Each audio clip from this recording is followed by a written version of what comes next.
హరీష్ రావు గారు ఆధారాలు లేని ఆరోపణలు చేయడంలో తిట్ట. హరీష్ రావు గారు కానీ ఆ మాటకు వస్తే బీఆర్ఎస్ కానీ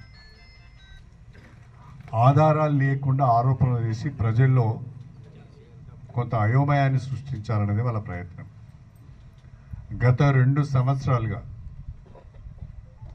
ప్రభుత్వము కాంగ్రెస్ పార్టీ అధికారంలోకి వచ్చిన నాటి నుండి విమర్శలు చేస్తూనే ఉన్నారు.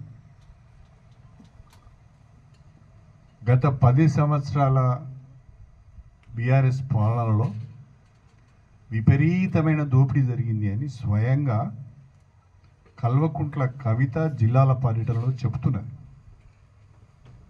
ముందు దానికి సమాధానం చెప్పండి హరీష్ రావు. ఇవాళ కవిత గారు కేటీఆర్ పైన, హరీష్ రావు పైన, ప్రశాంత్ రెడ్డి పైన, నిరంజన్ రెడ్డి పైన, జగదీశ్వర్ రెడ్డి పైన, అందరిపైన కూడా స్పష్టమైన ఆరోపణలు చేస్తున్నది. మీకు కాస్తంతనైనా సిగ్గు ఉంటే కవిత గారు చేస్తున్న ఆరోపణలకు సమాధానం చెప్పండి. ఎవరో కాదు, ఎవరిపైన అయితే ఆరోపణలు వస్తున్నాయో వాళ్ళు సమాధానం చెప్పండి. కేసీఆర్ గారి బిడ్డ, మాకంటే ఎక్కువ విషయాలు ప్రభుత్వంలో ఏం జరిగింది, కుటుంబంలో ఏం జరిగింది అనేది ఆమెకు తెలుసు. కాబట్టి ఇవాళ బయటికి వచ్చి మీరు చేసిన దోపిడీనంతా ఆమె బయట పెడుతున్నది. దానికి సమాధానం చెప్పండి ముందుగా తెలంగాణ ప్రజలకు.